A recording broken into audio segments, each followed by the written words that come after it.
What's happening? Welcome to Punks for Progress Weekly What the Fuck Report. I'm Punker Mike. That's my buddy over there, Reverend Aaron. What's up, dude? Hey man, cool it with the aloha shit. You were not in Hawaii yet. You still live in the butthole of Southern California, and Well, I so am, yeah, well, the aloha shit. Cool. my body may still be in the butthole of Southern California, but mentally, I'm in Hawaii. What am I at? Hang on. My countdown clock, brah. 10 Oh my, days, 10 hours, 25 minutes. you moron! All right, check it out. On today's Welcome. show, we're going to cover a number of topics. We're going to talk about this whole net neutrality fiasco. We're going to talk about the whole Israel fiasco. We are going to talk about the attacks on leftist media via Sam Cedar, David Pakman, and stuff that's been going on. And then we're also, of course, going to be talking about the tax bill. As was just alluded to, hey, we haven't put out a show in a while. We're like, it's been like close to 2 months since we put out a quote unquote weekly. I think it was October 18th. That's been a while. So yeah, 2 months.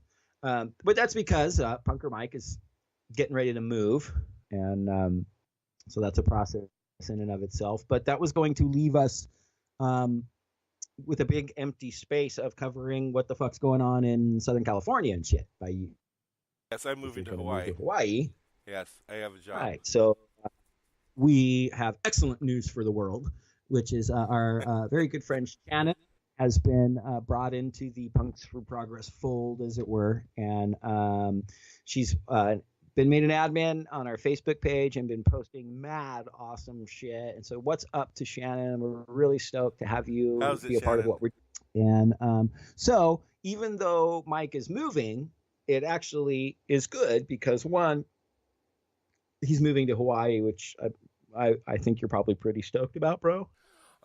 Yeah, very stoked about First it. state to first state to stop the Muslim ban that Yes, came out of Hawaii. the judge was from Hawaii. We're going to be putting out our what the fuck reports a little sporadically over the next month or so because of the move, but it's cool because we just stepped up the way we're going to be able to cover things for you because we have a third person on board, Shannon, who, like I said, she's already an admin on our Facebook page. She's been posting amazing informative stuff, hard to find cool videos of different demonstrations. She's super active and motivated. She's awesome, and Yeah, dude, she's good stuff. straight up old fucking punk rock too, like hanging out at the parking lot of the Cuckoo's Nest and shit. You know what I'm saying? Old school. And so what's up, Shannon? We're so fucking stoked to have you. You've been kicking ass, and we just wanted to let people know that you're here and how stoked we are Yeah. with what you've been doing. Um, so anyway, I also wanted to, before we get into it, I wanted to throw a shout out to my cousin. The Foff has started a podcast with his pals called The Average Experts. And it's totally different than what we do. They're really about like kind of gaming and like comic culture and movies and that kind of stuff. And it's a whole group of them. And they kind of give their critique of kind of what's up with gaming and that whole kind of world. And it's really cool. And it's called The Average Expert. And so if you're down with that kind of stuff, check them out. iTunes is where you can find them. And How's it, dudes? and so, and they use, my old band, Convulsionaires, as their theme song. So, of course, that's awesome and stuff. So check out The Average Experts on the iTunes. And seeing as it is the holiday season, we Is have that a what's PSA. going on? That's apparently what's going on. And Aye. we have a PSA. Get you prepared because the war on Christmas it's on. It's happening. And people need to be aware the bombs are dropping. Check it out, dude. Starbucks put out a cup this year that has these two hands on it Yeah, that yeah, you I saw that. can't tell what gender they are, dude. So Well, it's they're line totally drawings. gay agenda. They're totally turning people into homosexuals, and they're using Christmas to do it. Yeah, I saw Yeah. that. They said they're lesbian hands, and honestly, they're line drawings. They could be Mhm. hands. They're just. I mean, oh my god, just But whatever. we don't know. A lesbian may have drawn those, bro. I Does it mean, does it matter? seriously, there's a war on Christmas. Does Now it we're going matter? to, of course it matters. Ay, ay, ay. The soul of America and whatnot. Okay, so we have a PSA that we're going to play you that's kind of outdated, but it gets you up to speed on the importance of the war on Christmas. And then there's also a very, very important PSA that we were able to put together by some guy named Eric Idle. I don't know. He knew somebody named Monty Snake or something. I don't know. Anyway, check these out. Play it. I'm a dork. These are the familiar sights and sounds of Christmas. Jingle bells and fa-la-las. But that was before the war. It's time to wage war on Christmas. The first bomb allegedly dropped in Rhode Island. No one threw themselves to the ground screaming about Jesus. Look, the liberal left, the atheists, the tree huggers, the socialists, they're all against Christmas. War on Christmas. The attack, the assault, it's just unbridled and seemingly unprecedented against Christmas. Christmas is a huge symbol of the cultural struggle in this country and has been for years. Santa just is white. Angry atheist armed with an attorney. Hostile toward Christmas. And more victims in the war on Christmas. Unquestionable that there is an attack on Christmas, which is kind of the tip of the spear. They are not going to stop Christmas. In my first term, we ended the war in Iraq. In my second term, I will win the war on Christmas. If I had not done the campaign, the forces of darkness would have won.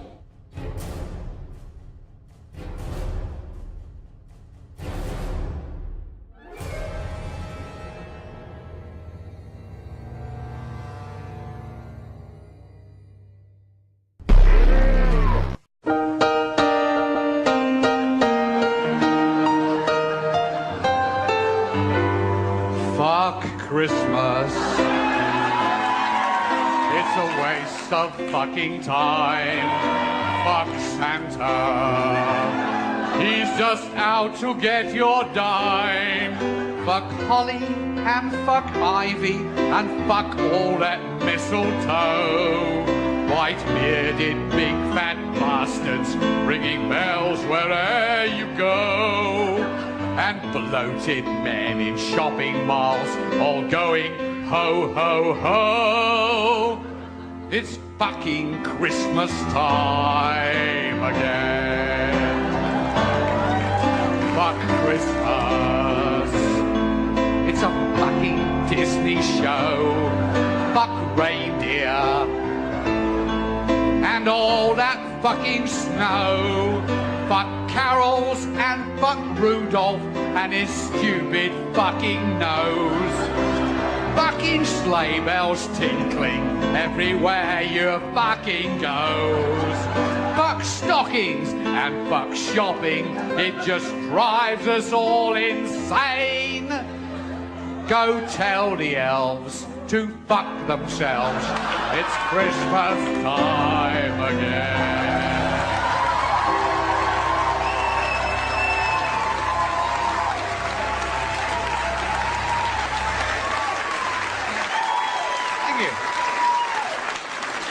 You sentimental bastards. All right, well, that was Eric Idle with a very important PSA. What did you think about that, Reverend? Well, I mean, I'm not familiar with who he is and where he comes from, but obviously it's such important information that's just not heard enough in society. And if people really are going to get a positive perspective on what Christmas means, I guess, you know, we need PSAs such as this Eric Idle guy is putting together. I mean, it's obviously representative of a certain faction of, you know, Western culture. They feel this way. And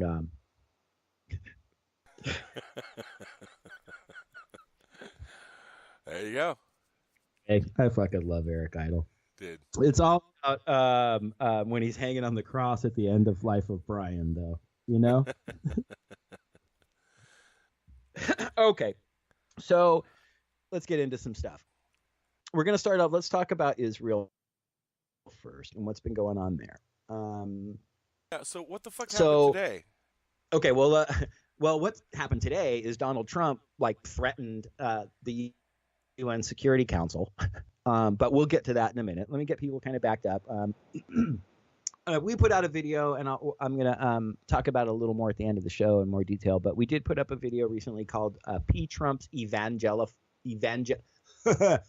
Trump's Evangelicux and the Obsession with Israel.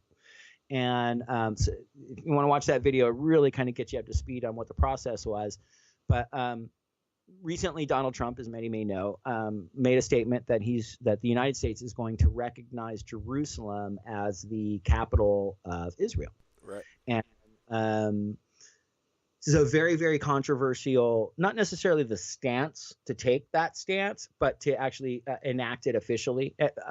Presidents, both on the left and the right, have for decades said that, yeah, they support ultimately Israel's capital being Jerusalem. But the problem is that, it just gets so complicated. And I don't want to get into all those details. But the problem is, if you do it, there is no question that there's going to be massive violence instantly because of people divided. Yeah, because I was just going to say, because both religions have claim to Jerusalem. Well, it's not necessarily about it's Palestinians and it's Israelis. I want to get to that actually really quick, because even Netanyahu came out and used the Bible as justification for sort of being the first people in Israel. But I would just like to point out to everyone who's ever read the Bible that there was this little burdensome thing with the Jews entering the Promised Land. It's called the fucking Canaanites. Okay, these are the people who already lived on the land that the Bible promised to Israel. Okay, so any claim, biblical or otherwise, to the Jews being the first inhabitants and who laid the first claim to Israel is just not biblically or historically accurate.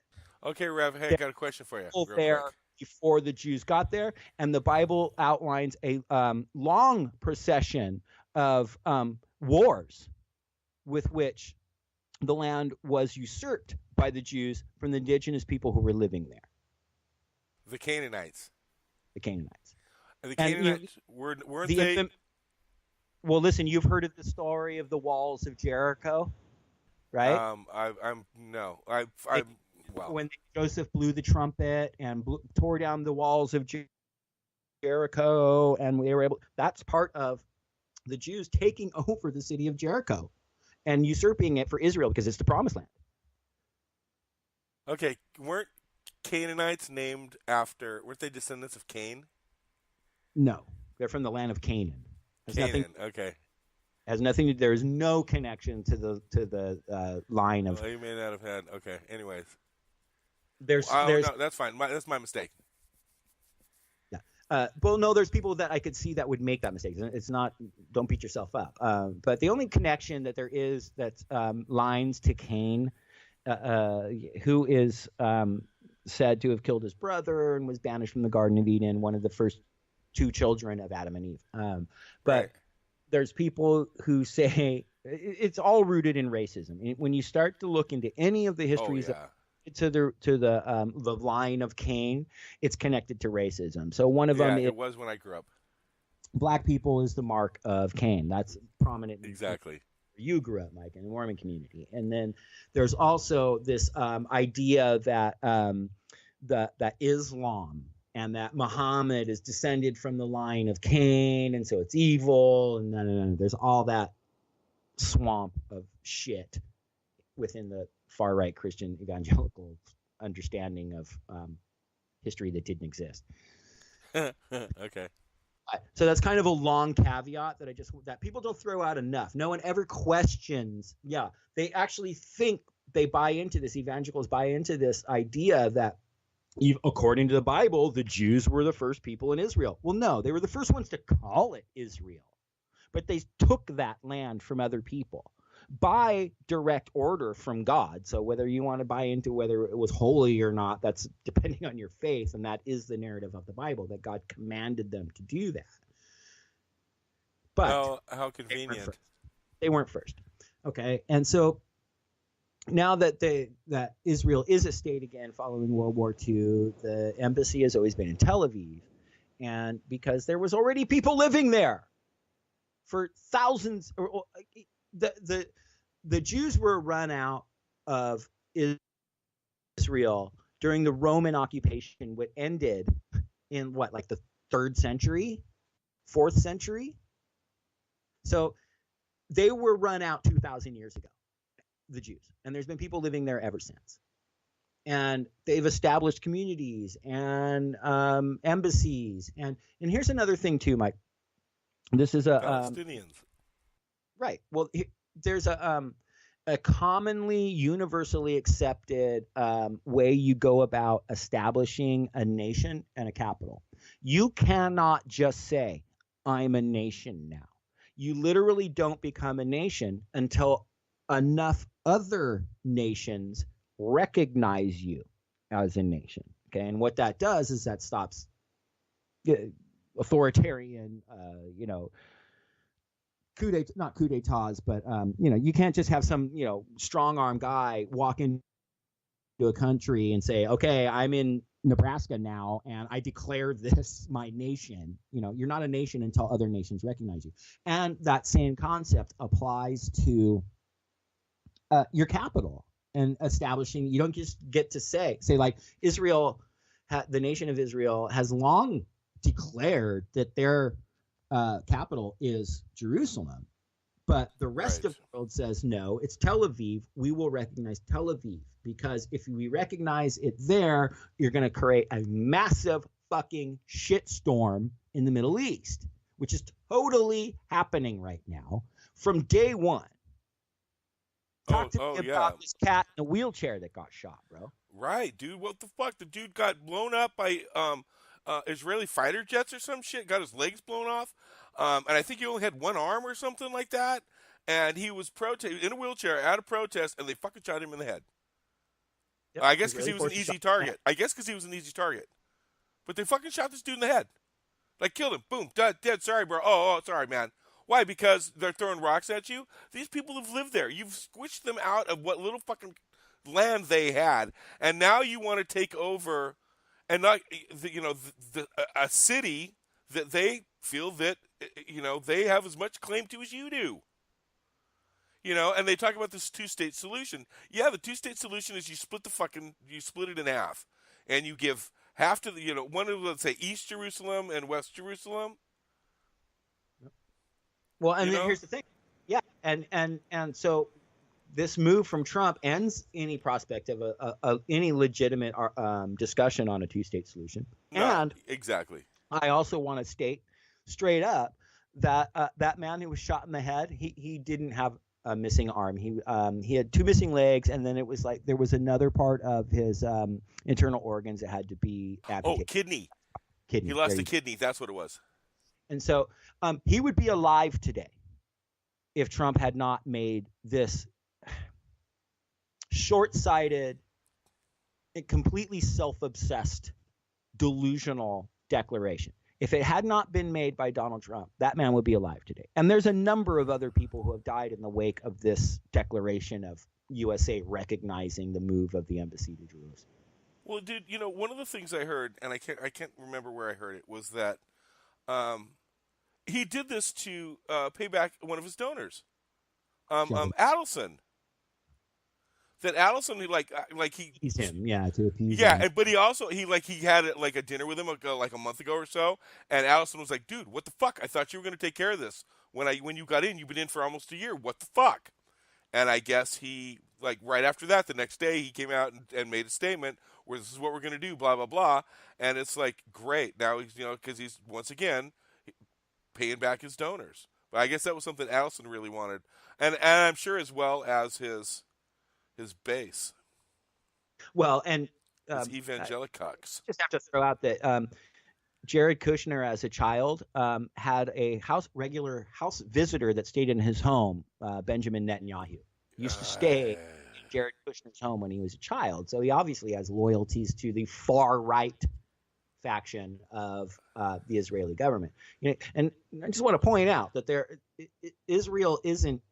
Netanyahu is not representative of every political ideology within Israel. There are traditional fundamentalist Hasidic Jews who are vehemently opposed to Netanyahu and the expansionism into the West Bank and Gaza and all this stuff. And Exactly. don't want to create a shitstorm in their home that they're trying to establish that are open to two-state solutions and understand the subtlety and the potential shitstorm that can be created by making this move. And so they're against it because they don't want people to die. And people are dying. People are dying as a direct result of this move. Trump, their blood is on that motherfucker's hands, man. Oh, absolutely, totally. And I've seen interviews with other factions of other people in Israel that, you know, do believe in that two-state solution and don't like what they see going on. No, my understanding is Netanyahu is like their conservative right-wing equal Trump equal, you know what I mean? Trump No, equal. he's just authoritarian. Well, they're just so, God, for lack of a better term, sucking each other's dicks, man. Well, and then so what happened today? Or for and a term that I wanted to use anyways. Anyway. Well, I'm gonna say this, and we can kind of move on. Is that today though? So what happens is the UN meets over this in the Security Council, okay, which is the I'm not going to be able to rattle off all the names in the Security Council, but the Security Council is the core of the UN, and each individual country on the Security Council has veto power. They can each individually, even if I believe it's 14 nations are on the Security Council, if 13 nations agree and one doesn't, it doesn't pass. The resolution doesn't pass. It's got to be unanimous. Right. So the UN Security Council got together. They passed a resolution saying that no, we will not. We decry Trump's move, and we do not recognize at this point. And that massive piece of shit. What's her name? Just forgot her name. Nikki Haley.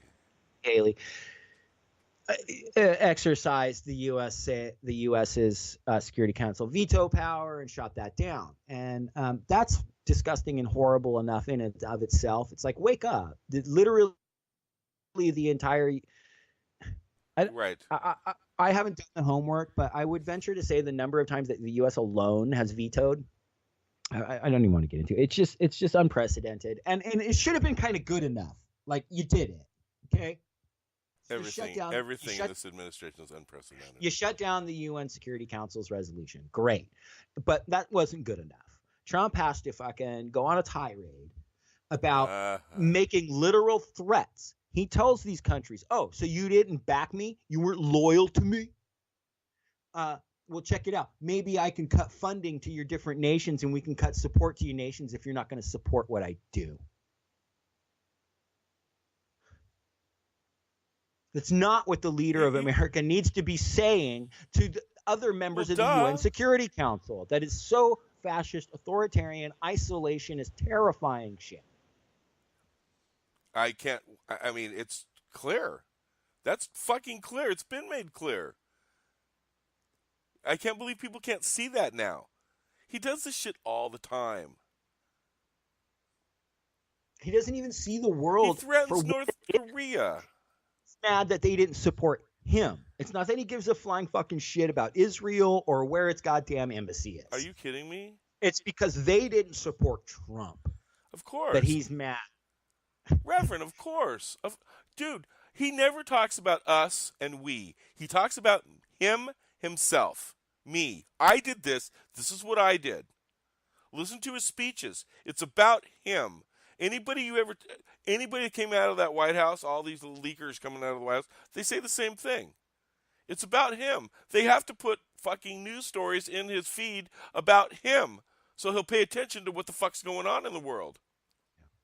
This is who these fucking assholes voted for. And I'm so mad at these, the 1/3, the 20%, the 30%, his base? Oh my. Well, we're going to get into that number. Yeah. More. Well, we're going to get into that and how they just fuck themselves. So, yeah, let's go ahead and move on because. Yeah, let's move on. And what I want to talk about is, well, it's a story that a lot of people may have heard about involving Sam Cedar. Because, and the reason I want to talk about it is I know many people have already heard the story, but there's kind of more components to it. And I think it's important to talk about because it has broader ramifications that I think are relevant to some of the other things that we're going to talk about on today's show. But so the background is years ago, Sam Seder put out a tweet. Okay. And the tweet was very snarky and I would argue in bad taste, but I like things in bad taste because I'm an old foul-mouthed punk rocker. Ditto. And I like sarcasm. And I love sarcasm, and it wasn't funny. Okay. And it wasn't intended to be funny. But what it was at the time, there was controversy surrounding Roman Polanski. Now, the controversy starts where he was ultimately found guilty, or was he had appeared in court for having sex with like a 13-year-old girl. Okay. And he was on appeals or something to that effect. And what he did is he split. He absconded and he went to another country, and he's been living in exile ever since. And a number of years back, there was all this kind of talk in Hollywood and in circles where, like, Roman Polanski's such a great filmmaker, and it was such a long time ago. Maybe we need to rethink, letting Roman Polanski back. And Sam Seder took the very righteous and I think glaringly, obviously correct position, which was that no, Roman Polanski had sex with a 13-year-old girl, and if he's not going to answer to that and pay the price that he needs to pay for it, then no, he doesn't get to just come back and be some great filmmaker. But he did it in a snarky, sarcastic way, and he said, something to the effect of, if my daughter is ever raped, I hope it's by a prominent director with great raison d'argent or some freaking ridiculous Latin French actor term that I don't know, you might know, Mike, you were in drama longer than I was, but basically just saying right, pointing out the absurdity of, let's just forget that this guy was caught doing this really horrible thing and hasn't had to answer for it. No, we don't get to let him back. Now fast forward years later, this piece of shit, Mike Chernovich, starts this. He's just some alt-right troll douchebag. He started his career by writing a book about how to pick up women. He was a pickup artist and made videos about picking up women. He said things like gay rape doesn't exist, and he's a disgusting pig. But he decided that he was going to start this campaign against Sam Seder, and he contacted MSNBC. Sam Seder is a regular contributor on MSNBC. By the way, he has his own show called The Majority Report. He's a far leftist, progressive voice, and he was on Air America, and in a long history. And but he's a contributor, occasional contributor on MSNBC. And so Mike Chernovich contacts MSNBC and says, hey, he put out this tweet and we're going to raise a bunch of stink about it. And so MSNBC fired Sam Seder, and because they were afraid of the controversy. Well, they retracted. It came out, what really happened. They've hired Sam Seder back. And but instead they moved on from there. Okay, no, so it ultimately had a great effect for Sam Seder. He got a bunch of new subscribers. He got attention that he hadn't had before, and he made money. But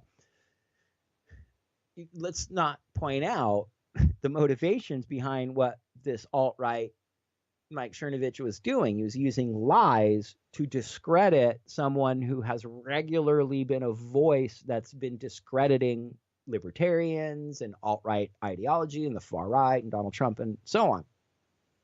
So they attempted to use this disgusting, dishonest practice to take away his free speech and his right to be on the air and his livelihood.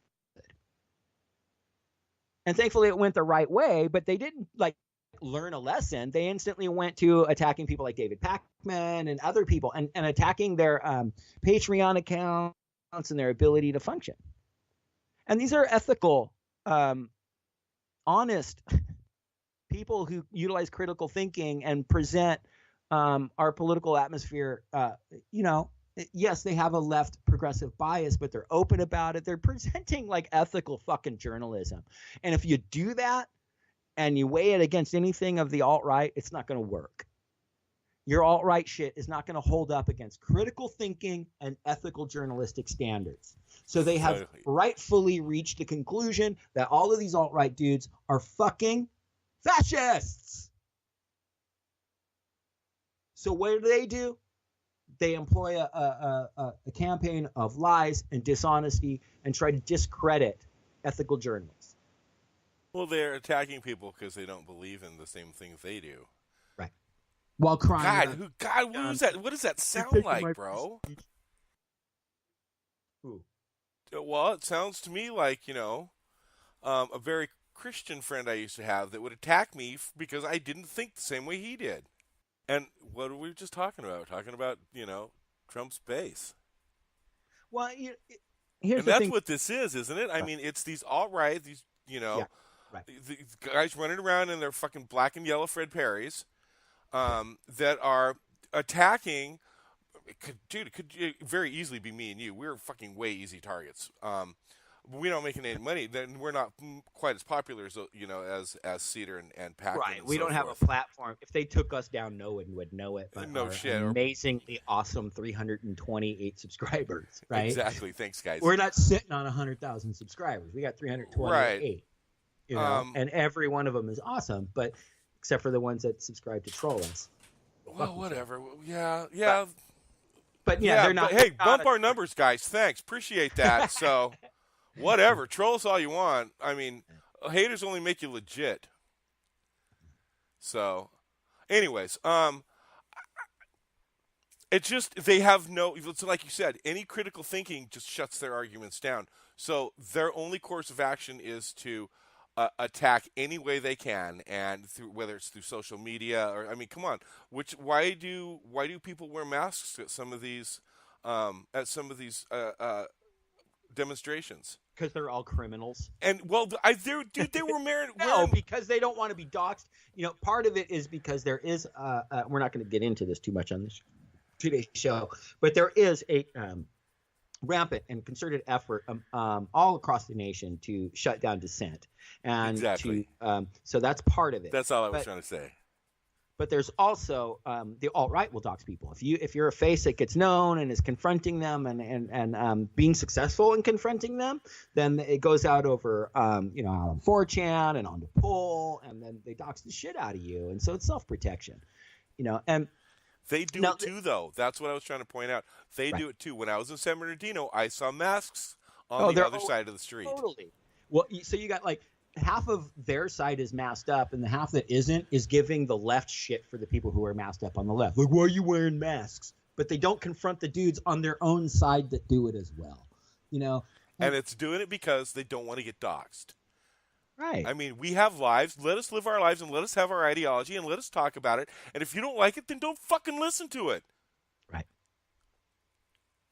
But the bottom line is there's more of us than there are of you, and you don't like that, and you can't change us. So what you're trying to do is shut us down. And you yell and scream about free speech, but where the fuck is my free speech? I have just as much right to it as you, and you probably have less of a right to it, you alt-right fascist motherfucker, because you're spouting hate. Yep. And we're not. We love. Aloha. Welcome to our world. Welcome to the Punks for Progress land. I don't live in Hawaii, though, so I don't aloha. You don't live there yet either. Anyways, that's all I was just trying to get to, bro. It's like, it's what they do because they have no argument. So, and I am glad to see that it worked out great for him. And if you haven't checked out his show, you absolutely should. Majority Report with Sam Cedar. Yeah, we highly recommend that. That's definitely Punks for Progress. And check out David Pakman too. And definitely Pakman. Okay, check it out, Mike. Pause the recording because I have to pee so fucking bad I can taste it out my nose. Okay, so that's a good enough segue. Actually, that's a great segue into what's been going on with net neutrality, right? Because we're just talking about one concerted kind of crusade against leftist media. We already know that there's a dishonest war against leftist outlets. But let's put that in context, and then now let's talk about net neutrality a little bit, bro. Right, because, we're just talking about, these YouTubers that might be losing their bandwidth. So can you break it down? Because I want to be lazy. Can you break down I break down net neutrality? Say real quick. Yeah, kind of. I mean, okay, basically what it is right now net neutrality means that all internet sites have to run on the same bandwidth. So it's got to all be at the same speed, no matter who you are, no matter how big you are, no matter how small you are. The net is neutral. So anything, YouTube, Amazon, Punks for Progress, whatever the fuck it is, everything runs at the same speed. So now what they've done is they have to, because Obama came. It was an Obama thing in 2015, an Obama rule. Right. So there's another reason that fucking Trump wants to dump it. So and the other thing I was going to say is that this dumb shit Ajit Pai that is now the FCC chairman. He was actually put onto the FCC by Obama too. So. Right. So anyway, now what they've done, they've eliminated net neutrality. So now it's not neutral. Now everything does not have to run at the same speed. That allows internet service providers to charge for maybe certain websites. Okay, so Punks for Progress is a left-wing website, and we're owned by Comcast, and we're right-wing, so fuck you guys. We're going to slow you down. We're going to slow down Sam Cedar. We're going to slow down David Pakman. We're going to slow down Democracy Now! And we're going to speed up Fox News. And we're also going to speed up Amazon and Google, because we're charging them, $500 a month for super fast bandwidth. Because they can pay the whatever. They can pay the ransom. Right. Punks for Progress can't pay the ransom. So we get one fucking 1 mile an hour, while they get 70 plus. So it has a twofold. Not only does it, but they can also block websites, because maybe the websites aren't paying them money to for some reason, or you don't have enough bandwidth, motherfucker, so you can't go to this website now, or you're gonna have to pay us. You have to pay a $2 fee to check out this website. Which means that.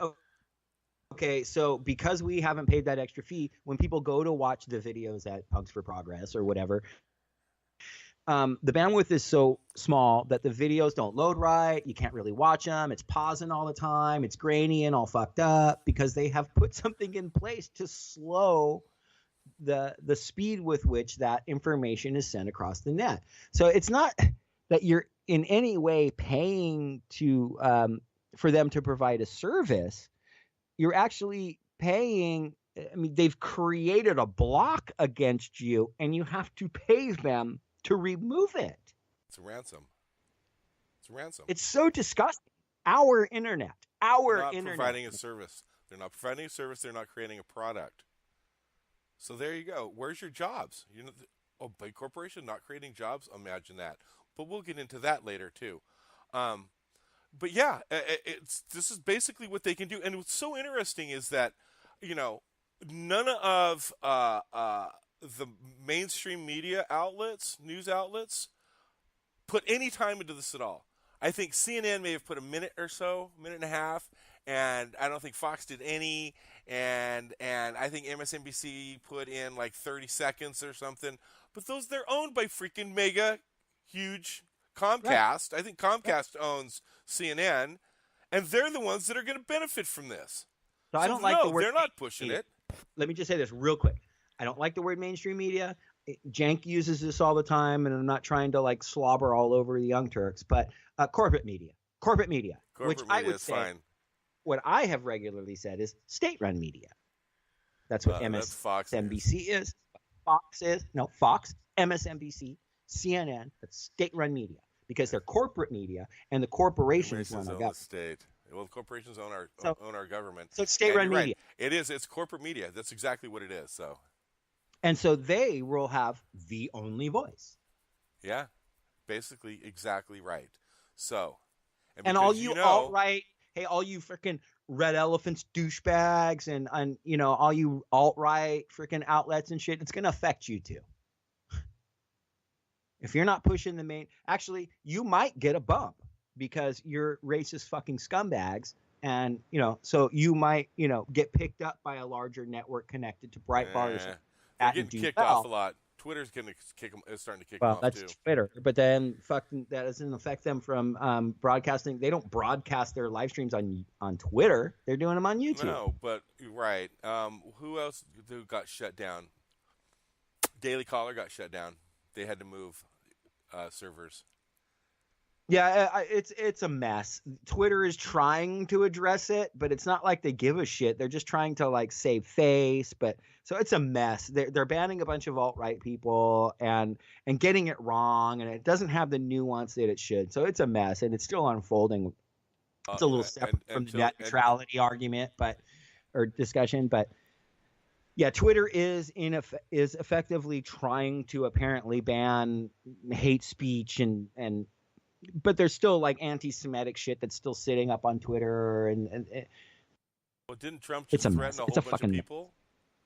You're not supposed to threaten He's been people. repeatedly threatening. Hey, I stood with some of my friends from Refuse Fascism in front of Twitter's headquarters in San Francisco. There's a video on our channel, and we called it out because he's in direct violation of Twitter's terms of service.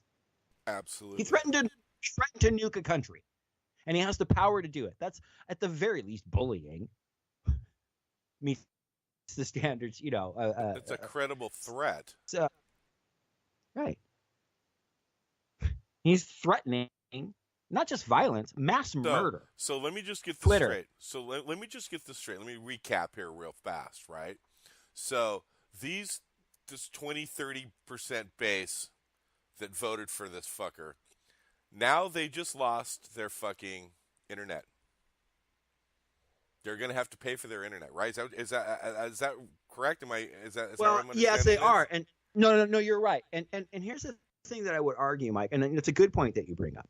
And I'm glad you brought it up because from all these experiences I've had being out at all these different like Patriot Prayer events and pro-fascist bullshit that they call free speech and shit. All the kind of big far right outlets have been at these, right? And one of the things I noticed from I always throw out red elephants, but there's very fake news. There's just a number of them. They have these huge followings of people. So when they live stream, they have their live chat going, their super chat going, where you can donate money. And I've watched them, and like in a 2-hour live stream, I can just from the ones they mention that they talk about in their live stream. Oh, hey, you donated. Hey, here's our follower. They just donated. I mean, at least like $400 or $500. Damn. That's from 1 2-hour live stream.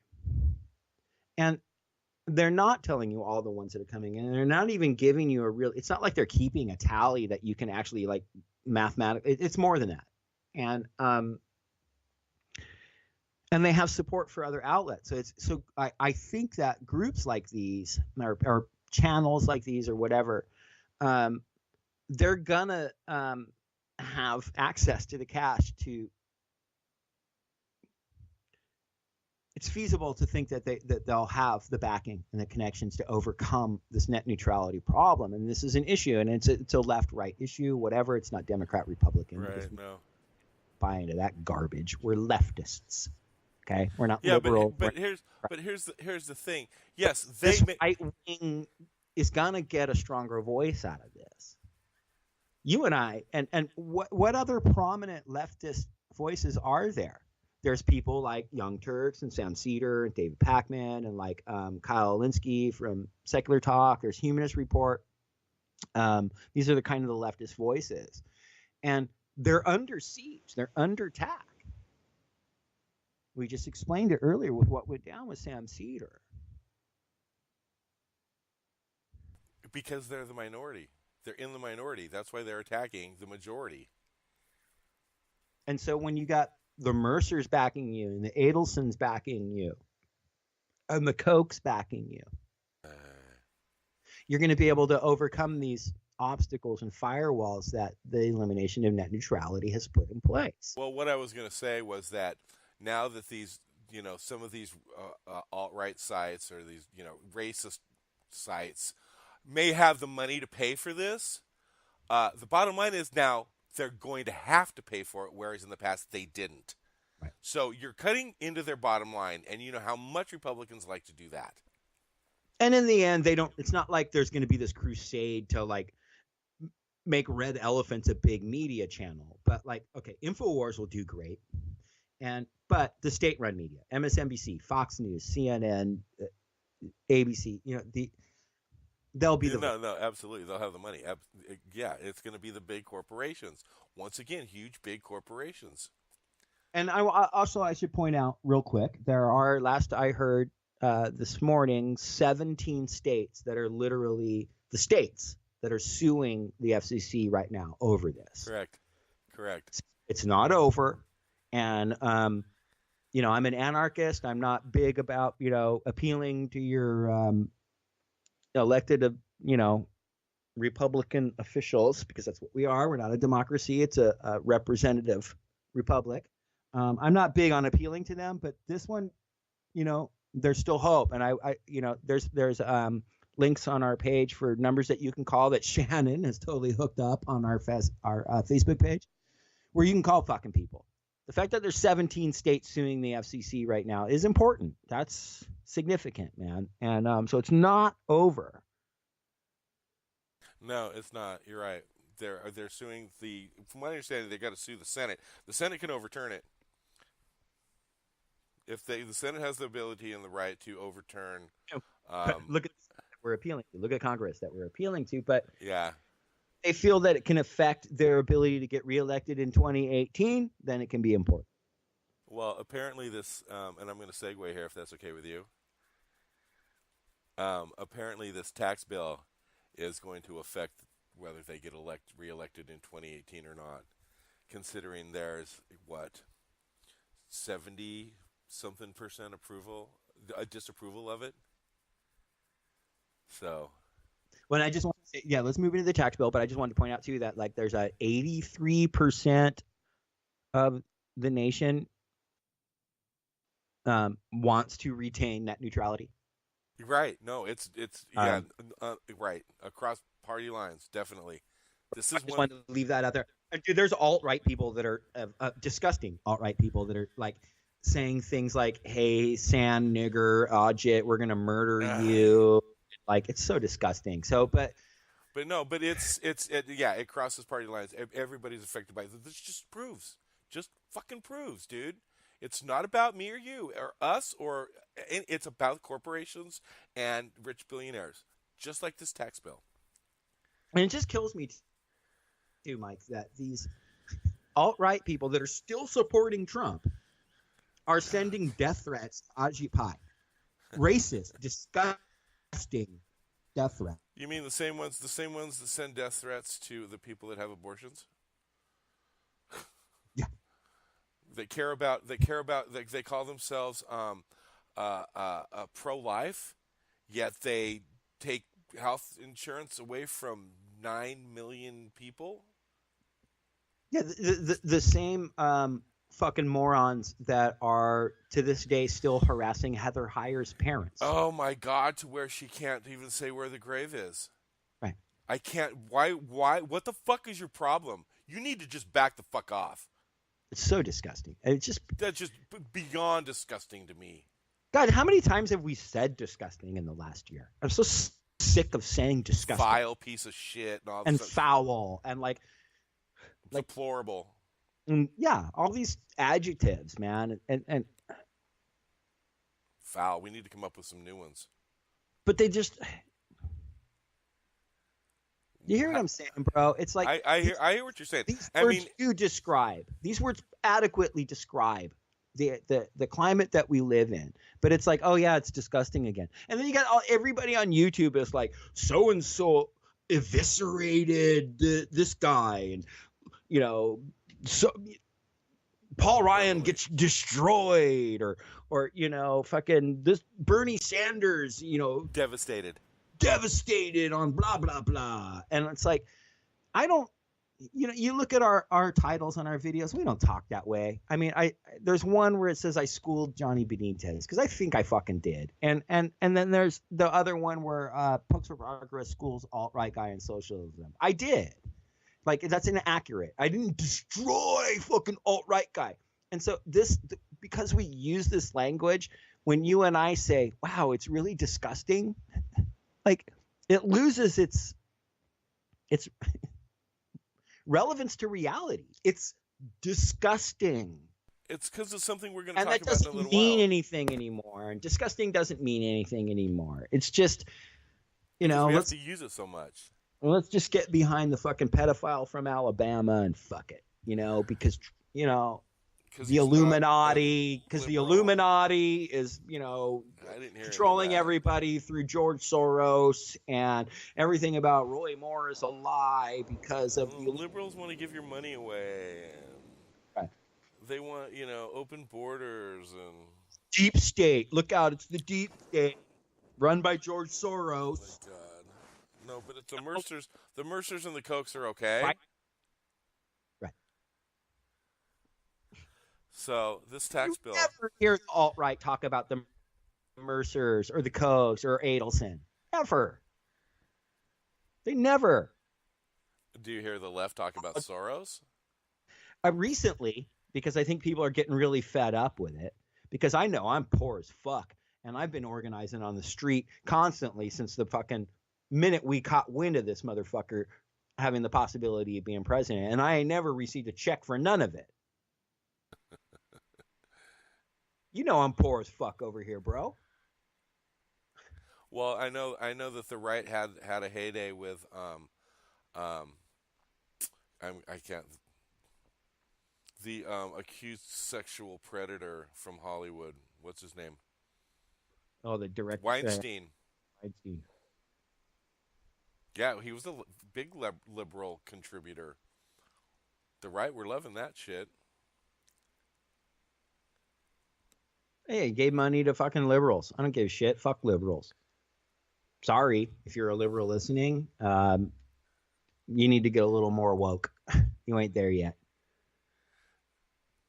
But on the right track. You're on the right track. We welcome you.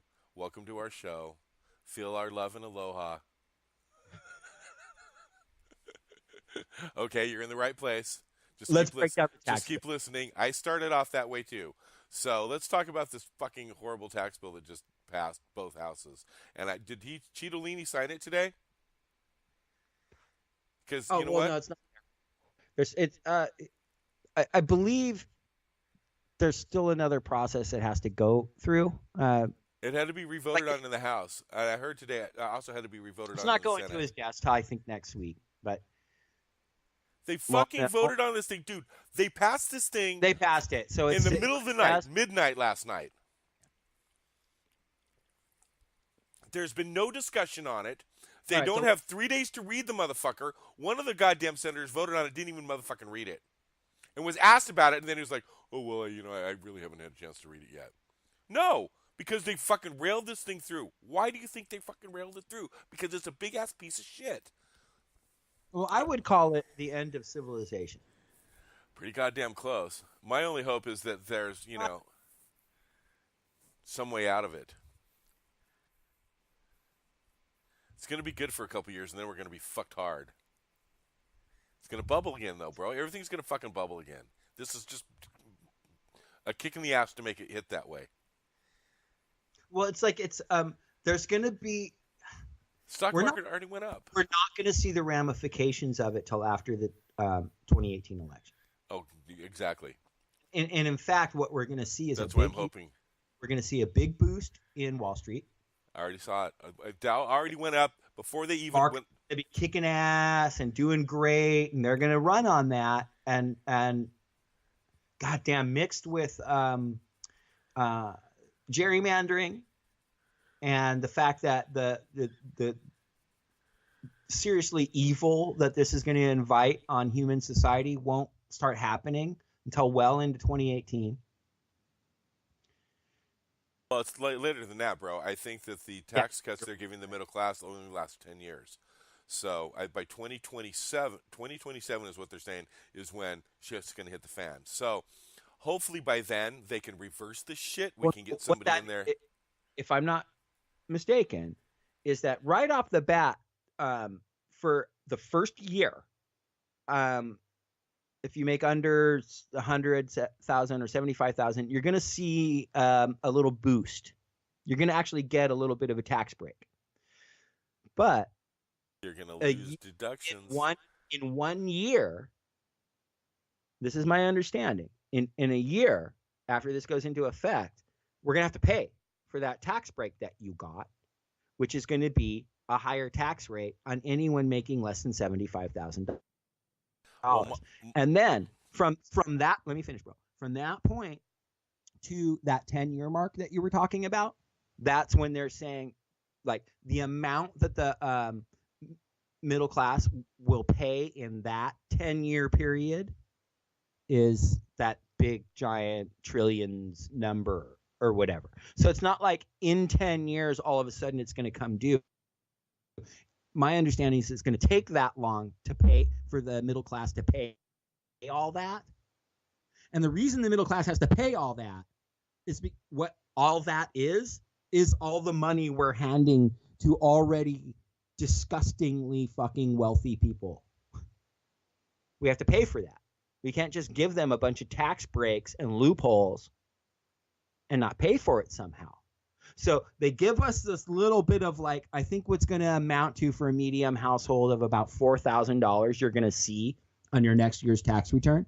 And you're going to be like, whoa, I got $4,000. It'll be like that 300 fucking measly dollars Bush gave us. Remember that? It was $6. And let me tell you what I know about this. Because you were married. I got $6 also. Okay. I got $6 at that time. That's also right. because and I that was was married. supposed to stimulate the economy. Okay. Yeah. Here's the deal. My understanding is what I heard today is for a family making less than $100,000, average you're going to see roughly somewhere around $2,000 more in your taxes. However, you're going to lose the earned income credit. That's about $1,200 right there. Perfect. Okay? Let's break that down real quick, and then I'll let you get back to it. So that's $2,000 per individual. So that validates what I just said about $4,000, right? Because if you have two people in the house, that's $4,000. Now, if you have children, though, child tax credit, earned income credit. Now I'll let you go. So go ahead. Child tax credit. That's the next thing. Right. That's gonna be, you're losing that too. The earned income credit is giving you, basically what it is just saying you made money, but you're working poor. So, people like us, small business owners, and food servers and, gardeners, we don't get to claim a whole lot of money. So we need that earned income credit. That gave me an extra $2,000, which was usually what I got back on my taxes. Okay. That was pretty much it. Then there's the child tax credit. And I think that's about $1,200 a kid, or maybe $600 a kid, somewhere around that. You're going to end up losing that too. So out of that $2,000 average dollars you're going to get, which you're probably not going to get anyway, it's going to be probably closer to $1,000, right? Because you've got to consider the upper part of that is bringing that average up. So somewhere around $1,000, you're already losing it. It's gone. It's gone with the earned income credit, and it's gone with the child tax credit. So you're fucked. They're fucking with you. Don't believe what they're fucking lying to you. Flat out lying to you. Lie. So here it is. So let's say that you're a 2-adult home and you have 2 children. You've normally gotten about $4,000 in earned income credit and tax child credit. Okay, that's gone. Okay, so you're not getting that anymore. But if you don't have kids and you're just 2 people, a married couple, whatever, you're going to get an extra $4,000 this year on your next tax time. But you're not going to be able to write off the interest on your home mortgage anymore, though. So that's not going to affect you from, because I had this talk with a person across the street from me. Let me finish real quick. So what that is okay.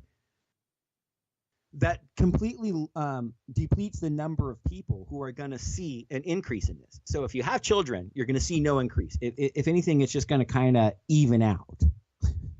Okay. Right.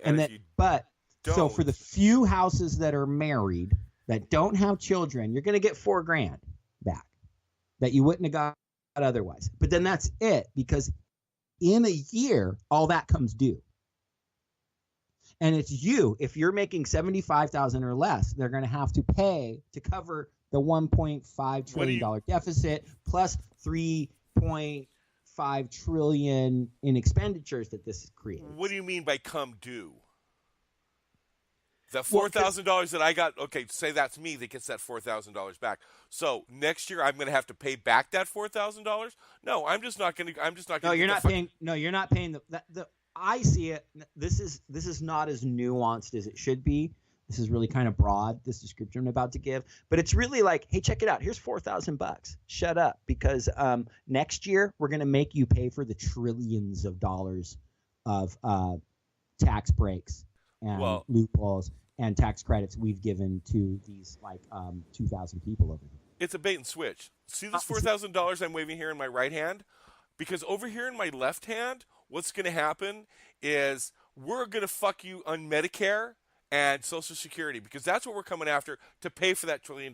And then you know what we're going to do?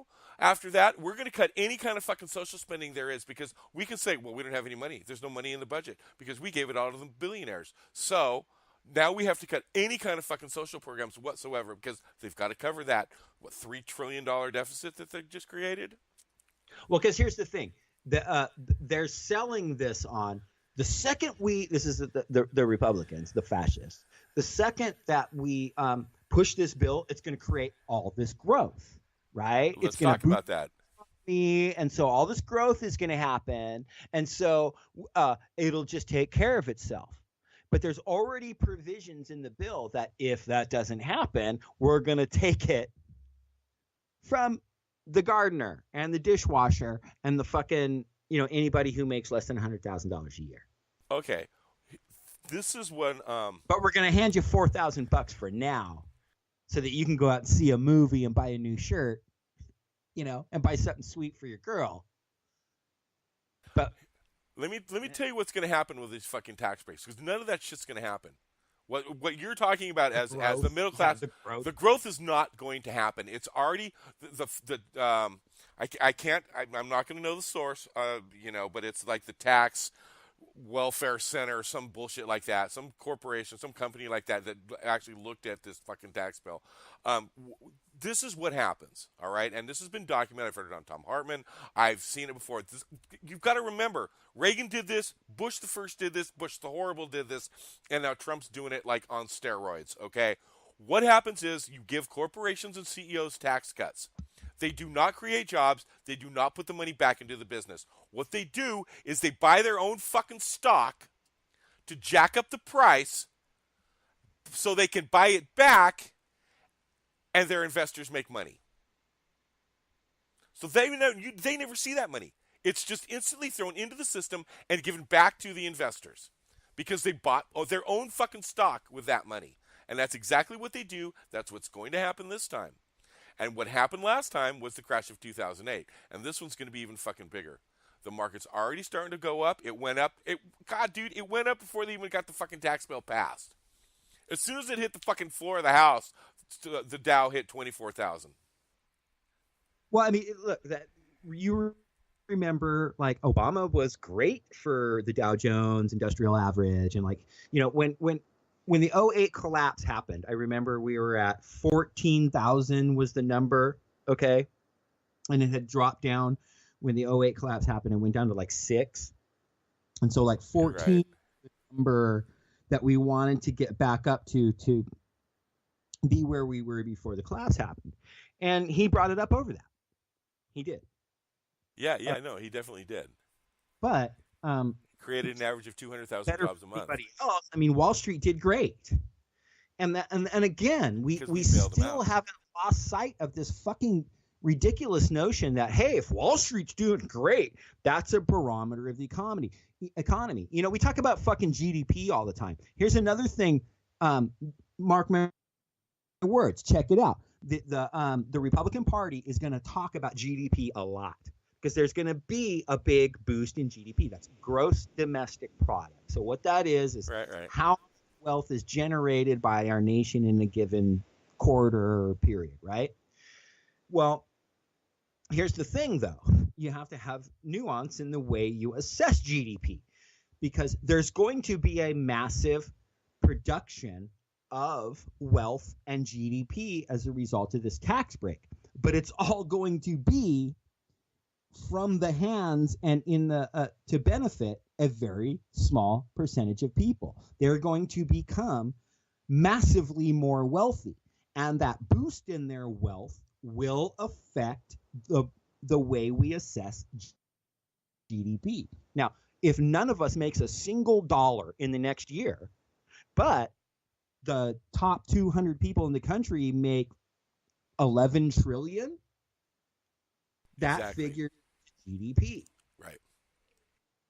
So they're going to say, this has been, look at Wall Street's doing great. The Dow Jones Industrial Average is up to fucking 27, and but are they creating jobs? Yeah, but are you feeling any of it? Look, you didn't feel it under Obama. That's why the alt-right was created. That's why it exists, because Obama did not return manufacturing to the United States. Because he did not reboost the economy. He saved the bankers. And we all know it. It's no fucking secret. And we know that Hillary would have perpetuated that bullshit too. But what's going on now? That's exactly what he did. And we did not feel it. And I kept wait, where's my recovery? He didn't hand everything over to Wall Street. He just maintained the status quo. What this tax bill does, this is the capstone. We have been talking about the clampdown and the capstone since we started doing our show, bro. To me, this is it. This tax bill, let's talk about like Bob Corker. Oh my God! You mean the Corker resolution in the tax bill? Yeah, explain the Corker resolution, dude. Well, okay, and I think I got a bit of a handle on this. You understand he's a real estate dude, so and apparently what they did is he didn't like the bill. Nah, I don't like the bill. I'm not going to vote for it. It fucks up too many people. And my people, my constituents, blah blah blah. And I guess they gacked him up in the middle of the night and said, look, dude, tell you what if we put this thing in for real estate? And I can't remember exactly what it's not. Oh, it's pass through. It's pass through. It's pass through businesses, right? Which Trump has, by the way, 500. That's all he has are pass through businesses. So. And they explained the way it worked, and I understood it. I don't think I can remember it well enough to explain it back to you. Sure. But it's pass through business. So I think what they do is they take the money from the business and they may put it in their individual account somehow, or make it a personal thing, and that way they pay a lower tax on it. So because an individual pays a lower tax than say a corporation would or a business would. So it's basically what it's it's putting a butt ton of money in Trump's pocket, but it's also putting a butt ton of money in Corker's pocket. So he goes, okay, I'm signing now. Right. And the way that went down was, okay, the House passed its version of the tax bill, and then the Senate passes its version of the tax bill, and now they're in reconciliation because they have to marry the two bills. Exactly. So we have Susan Collins, who is such a sellout piece of shit. She constantly plays this, oh, I don't know, Republicans. I'm the one dissenting voice. Like she's trying to be the new version moderate of Republican. Maverick, whatever.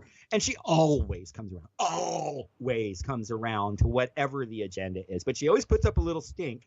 And then liberals go, ooh, Susan Collins, hey, we might have a chance. And then she just fucking votes for it. And so there was her pretending. And then what she got was a promise from the Republican leadership that they won't attack Medicare and Social Security. And we're going to get back to that. But so the other one was Bob Corker. And Corker was like, no, I don't know. So in the reconciliation process, they add one thing. This big fucking tax break for people who have large real estate holdings. And all of a sudden, Bob Corker's on. And he's never given a sufficient explanation. I mean, straight up. They said, all right, Bob, we need you. We'll give you this. And here's the thing, too, bro. And this brings me back to how I do believe that they are effectively ending civilization. Is he fucking retires. This is his last term. He doesn't give a fuck about his constituents or the state he represents or the nation he represents. He is guaranteed that he's going to walk out of the Senate. He's going to get more rich than he already is. Meanwhile, Rome is going to burn to the fucking ground, man. I just can't see Western culture surviving this tax bill. I think it's going to take about a year, maybe two. It's so gloomy and fucking pessimistic, and but welcome to and cynical. Pottersville. It's a wonderful fucking life. Seriously, when Trump was elected, all I could think about was Pottersville, and that's where this is going to fucking go. It's already fascism. He's already turned our government over to corporations. And then you put net neutrality in place, and the way that you're able to manipulate the media, and then you put. And look at what's going on. Okay, so now we've got 17. What did we say? 17 states suing to go back to net neutrality, have a neutral net once again. Suing the FCC. So we've got 17 states focused on that. A bunch of what, lawyers and shit focused on that. We've got a bunch of fucking lawyers working on the goddamn travel ban. Because that's still in effect too, right? They're trying to get that overturned, right? And now we got this tax bill shit going on, and I'm sure the Democrats are trying to come up with some way to counter that or to figure it. How can we fix this or whatever? You know what I'm saying? How do we support it but look like we don't? Or whatever. Yes, there we go. I'm just saying. So it's like there's all this bullshit going on, and it reminds me of. Lucy and Ethel in the candy store. They're in the candy. They're making the candy, and the bonbons are going by, right? And it's like she's doing everything. They're doing everything they can to get every single one. And damn well and sure enough, one goes through, and then a few more go through. And this is what's going to happen. We can't put out all the damn fires. They're fucking bullshit agenda. This is his first legislative thing. Milestone is in the year he's been accomplishment. In office. His one thing that he's okay. So let's talk about that real quick. It was a 3-part agenda that he and Steve Bannon and stuff laid out in the beginning. They were going to repeal and replace. They were going to do the tax reform, and then they were going to do infrastructure all in the first year. That was the plan. Watch, there's a Steve Bannon interview with Charlie Rose that's really telling. Oh yeah. And aside from all the shit about Charlie Rose that came out, but that interview, regardless, Steve Bannon lays out that's the agenda, and if you look, that has been the agenda, because this is before it all went together. Well, now repeal and replace didn't work. Well, and no, it is now infrastructure, but I would say that because of the provision that was put in there to end the mandate too, so it's going to effectively kick out healthcare for 13 million people. This tax bill. Yep, exactly. But it was not about repeal and replace, and it was not about infrastructure. Those are bookends. Okay, that's just great Machiavellian politics. It's just those are just bookends to go, okay, we'll do this so it doesn't look like it's all about tax reform, and then we'll do infrastructure so it doesn't look like it's all about tax reform. The only one singular fucking thing they cared about was tax reform. Well, no, they appease their base and their constituents by doing the repeal and replace fight, but they're never going to get to infrastructure. No, I doubt that, and I know he's already tweeted about that. That's next. We're working on that next. No, they're coming for your Medi-Cal. They're coming for your Medicare and your Social Security next. That's what they're doing next. And Paul Ryan said it. Yeah, he did. Well, and there was already a fucking Republican senator that came out and said, "No, this is for our donors. We're doing this for our donors, flat out. We're doing it for our donors." And here's the thing too: if they do get to something that they call infrastructure, what it will be is not a thing that will create new infrastructure in our country or create programs to fix our crumbling infrastructure, let alone create new infrastructure, modern infrastructure for the 21st century. What it'll do is remove regulations and shit, so that companies don't have to go through loopholes while they're building things. So it'll make easier for them to build shoddy fucking bridges that crumble and get rich in the process. Well, I'm going to disagree with you on that. That's what. I think. So you think that Donald Trump is going to build roads and build a fucking a train that gets from New York to fucking LA in 2 hours? Well, let me tell you what I think he's going to do. Okay. I think he's going to give a whole bunch of my fucking tax money and your tax money to corporations to build fucking roads and streets and stuff. He's going to do exactly what you said and and release regulations, right? So that they can build shoddy shit that's going to fall apart, just like that fucking train that derailed in Washington. Because he defunded Amtrak, by the way. But and so basically what he's going to do is he's going to give money to corporations, and we're going to get shit for it. That's what's going to happen. A bunch of janky new shit. We're gonna do a half-assed job of fixing shit that was there before, but a bunch of corporations are going to make even more money on top of what they're already making from this tax bill. This is the end. Yes. This is it. This is a few thousand people are going to once and for all fucking rule the world. Like they already do. But there's the illusion. Like, what was the look, dude? There is no upward mobility anymore. That already exists. I heard somebody say that the other day. You're born in poverty. You're stuck in poverty. You're stuck in poverty. You're getting out. There's no way. There's no American dream. It's American ideology. It's not. It doesn't. Unless you win the lottery or marry a really rich person. Couple of things I wanted to throw out there, brother. I disagree with you on a few things, and they're not totally major. One of the other things I think that is on their agenda, and it just proves what a fucking vile piece of shit, for lack of a better term, that Mitch McConnell is. And that's these judges that they're putting in. I know this wasn't on our agenda that we're to talk about, but he held open those fucking federal judge spots until Obama got out of there, and they got fucking Cittadini in there, and now they're putting all these fucking federal judges in, and they had one on just the other day. I was saying, and the guy's never tried a case ever. Right. This is what they're doing. They already got their fucking Supreme Court dude in there, and now they're putting all these other ones in. I'm sure a lot of people saw it, but there was a Senate confirmation hearing where it was a Republican senator who just annihilated this Trump appointee. Annihilated. He asked him questions. Have you ever tried a case? Have you ever tried this kind of a case? Have you ever tried this? Do you know what this means? And the guy could not answer any of the fucking questions. He looked like an idiot. And I just want to say also, and then I'll let you get back to But I think that's also on their agenda. Is that one of the other guys that was in that hearing that didn't get a lot of camera time was a dude whose experience is he's a blogger. Yeah, I saw that too. And they want to make him a fucking judge. And if I'm not mistaken, a circuit court of appeals judge. Oh my God, no. Now that guy, the board, or what is it? What's the goddamn test you pass to be a lawyer? The bar. Unanimous. Yes. This guy not qualified. Remotest qualifications. Zero qualification for this job. So he's not going to get it. But the point is, Trump put up a blogger and another dude who passed the bar. That's it. He passed the bar. Aaron, he fucking hired Omarosa, who just got fired too, by the way. Seriously.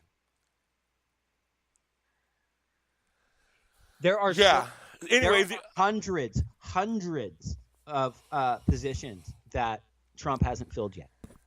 Yes. That should have been filled with it. We don't have an ambassador to South Korea. Let's throw that out there. I know for a fact we still do not have an ambassador to South Korea. Oh, shit, Mike. So here's what I want to say. Here's what I want to kind of wrap this go. thing up a little bit, okay, bro? Good. Here's what I want to say. I know you think it's the end of civilization. And my take on this right now is it's all it is. My take, my experience, my perspective, okay, is that there's a lot more people that know what gerrymandering is today. There's a lot more people that know, well, what did we say? 80% of the population knows that this fucking tax bill is shit. And they're getting fucked. Yep. There are a lot more people know what the fuck's going on. I agree with you so on that. I want to believe that humanity can outlive this vile, disgusting time period that we are in right now. Let's talk about that 27%. We've thrown it around a little bit, and we intended to flesh it out a little better. But that roughly, and we've been talking about this since the very beginning of starting our podcast in 2015. That right. There's this roughly 27% of the Republican 30%. Party. Yes. And the Republican Party is less than half of the nation. And it has been that way for a while. I don't give a shit the way the voting has turned out. Every poll universally shows that less than half of our nation identify as conservative or Republican. So less than half of our nation, 27% of that, is unshakable in their support of Trump. So even though it's actually less than 27% of the U.S. population, I still like that number. Let's just go with it. 27% of the U.S. population will never be wavered. They will be supportive of anything the Republican Party, and most significantly what Trump does. But what's the other side of that number, bro? 82? 72. No, 72. 73. 73% are vehemently opposed.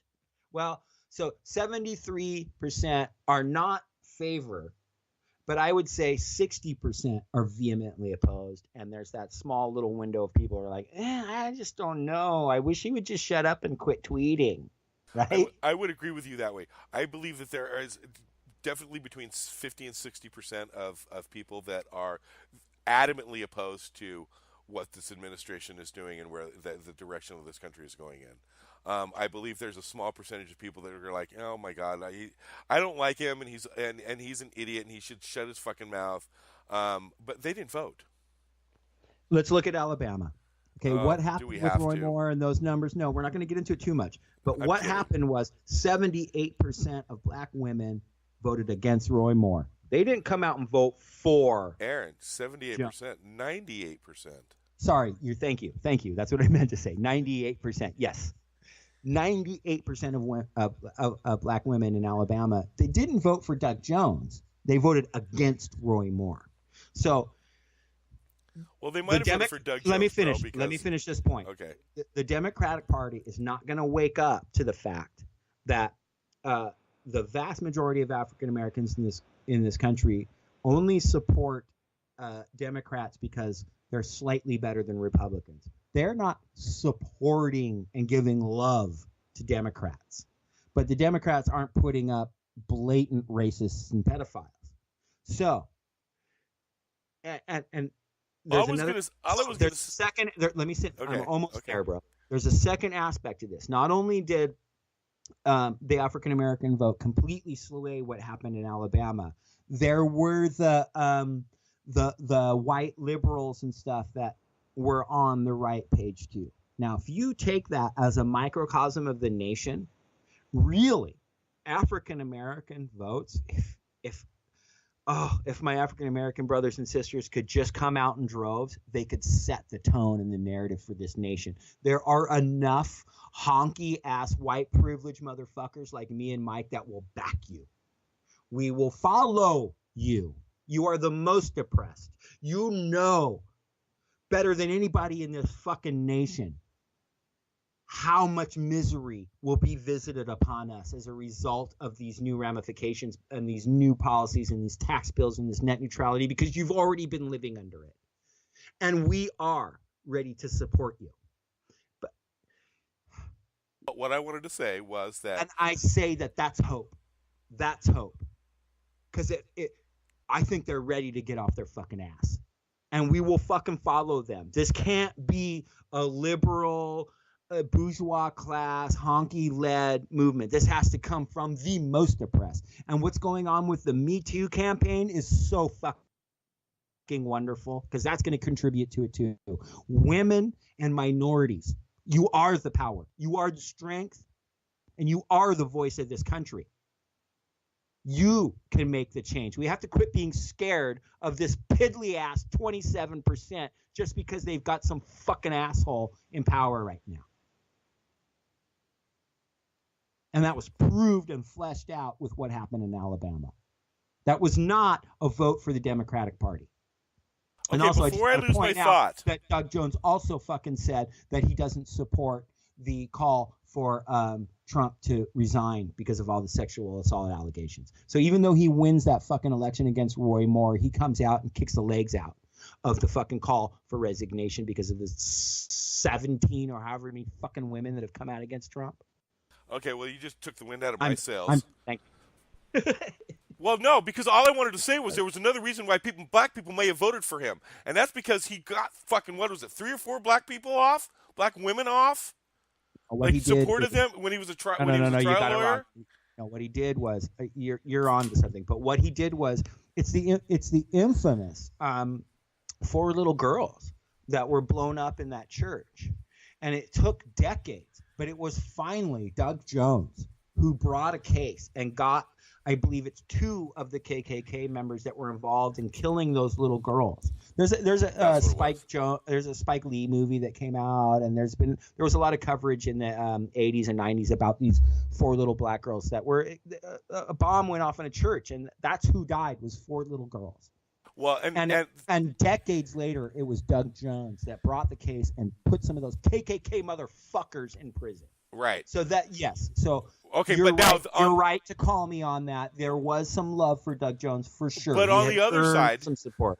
But on the other side, you are right. He is the freaking white toast. Who ran with Hillary? Kane.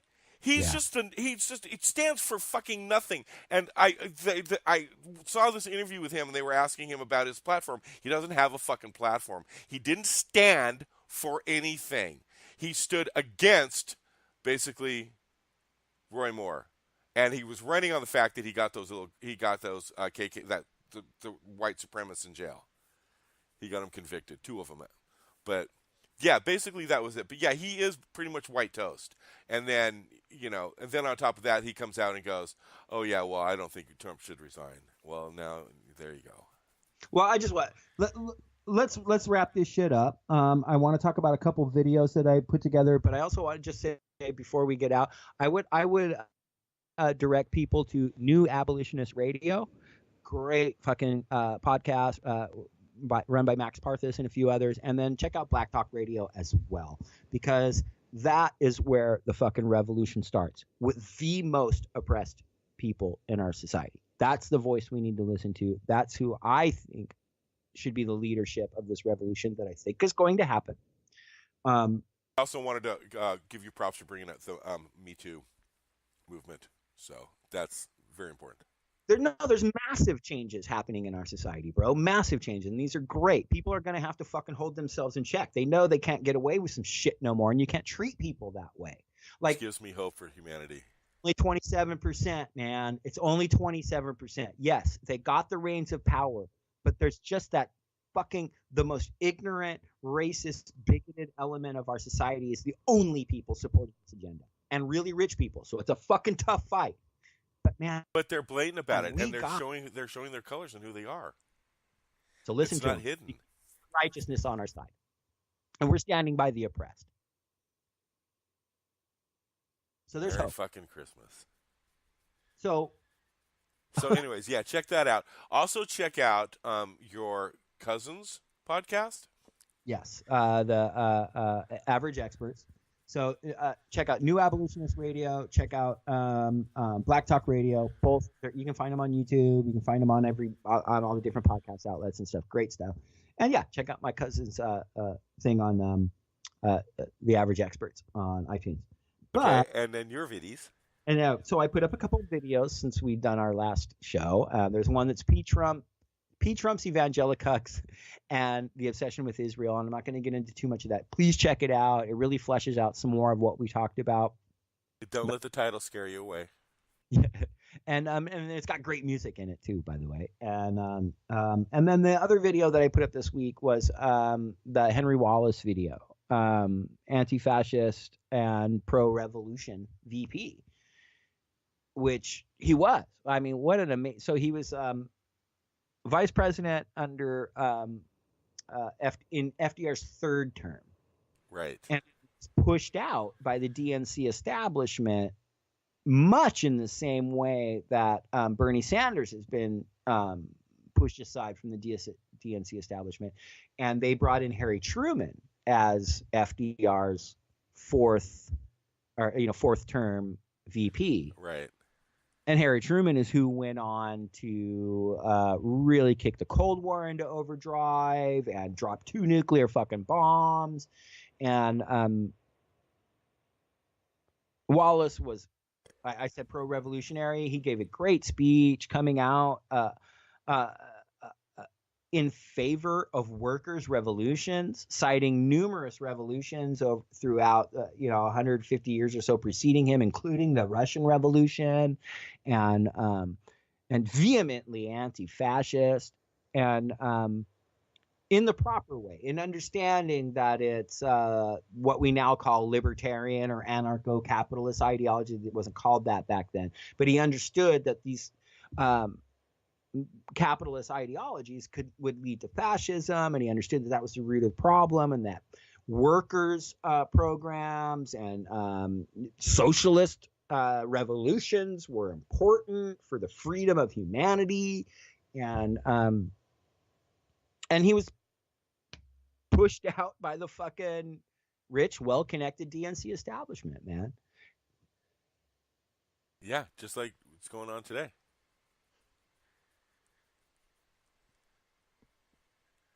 So anyway, I check out that video. It's Henry Wallace, anti-fascist, and it's got good music. You got the Selector in there. Oh yeah, the Selector doing their version of Woody Guthrie's "All You Fascists Bound to Lose." They call it "Big in the Body, Small in the Mind" because it's kind of a medley thing, and they add their own things, and they're calling out like all these different racist groups, National Front and Tea Party and fucking Boot Boys, and it's such a great song, and it's just a really great Selector song. Yeah, no, it's a great little video. It's only 45 minutes or something. Yeah, something like that. And I try to do about one of these a week where I kind of flesh out a specific topic that I actually happen to know something about and can actually illuminate some things for people. And then I try to throw in some fun stuff and some music so that it's an entertaining little view where you learn something. So check those out. There's P. Trump's Evangelicucks and the Obsession with Israel, and Henry Wallace, anti-fascist and pro-revolution VP. So check those out. And I put up, I pulled out the Bad Religion footage from Punk Rock Bowling. Oh yeah, I saw that, dude. And then I took out the TSOL footage that I got from Warped Tour and just pulled a video out for that. So check those out. They're both fucking great, man. Cool. I think we did a show, dude. We did a show. What the fuck? It's still going to be sporadic here over the next few weeks, guys. Please bear with us. We're really stoked to all our new followers that are hanging with us. We're going to, once Mike gets to Hawaii, we're going to get real regular.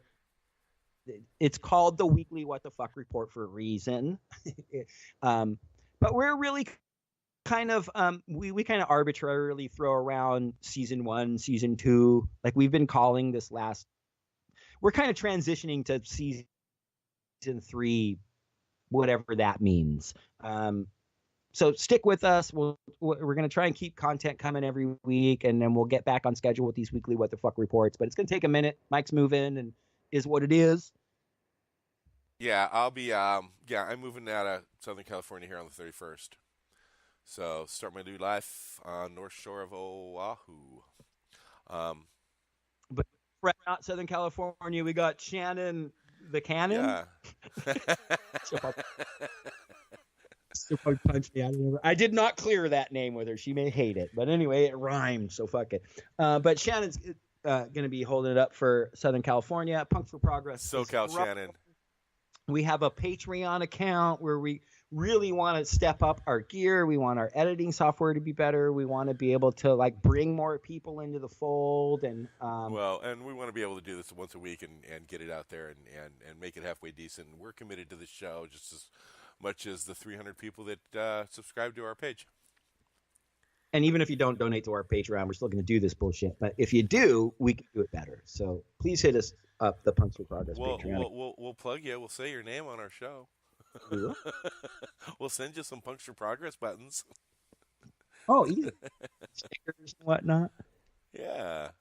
So make sure you listen, get on our Facebook, and don't just like stuff. Share those posts. If you like a post on our Facebook page, share it. That gets more people connected to what we're doing, and gets more people dialed in. And we do appreciate everyone that's been commenting and supporting us on our Facebook. Yeah, so let's share that shit. Yeah, I'll get back to doing the twittering And here. Mike hasn't been tweetering much because he's fucking moving, and he thinks he's all super Hawaii guy. Now, I'm so sorry, you guys. You're gonna hear stuff like "brah" and "aloha" and oh god, "malaho" and all this fucking shit. But I'm really stoked you're going to Hawaii, dude. I think it's the perfect thing for you. You're gonna love it, and it's gonna broaden what we cover on Punks for Progress, because we still got LA covered, Right. still got the Northwest covered with Reno and the Bay Area, and now we're gonna have Hawaii as well. Yeah, there's stuff going on there. There's the Kona Women's March. I'm not gonna be on the Big Island, but I'm sure there's one on Oahu. But you're giving your support already and pushing For it. sure. Looking to see what's going on. And once I get there, I'll find out what the scene is and where things are happening and what's going on. And we'll bring that to you, too. So our followers are going to get to learn a little bit of Hawaii-ness. Cool. Well, Hawaii's pretty liberal, so.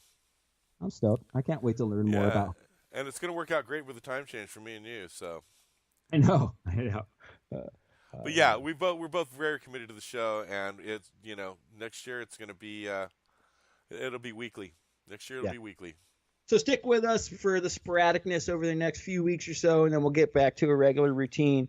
And we have holidays too, and family and stuff like that going on, and so. Who gives a shit? Like and share our stuff on Facebook. Make sure to follow us on the Twitter. Merry Christmas, Happy Holidays. Please subscribe to our YouTube channel, and give us $1 on Patreon or something. That would be awesome. It would be awesome. I love you, man. I love you, bro. Until next time. Peace out, homie. Like.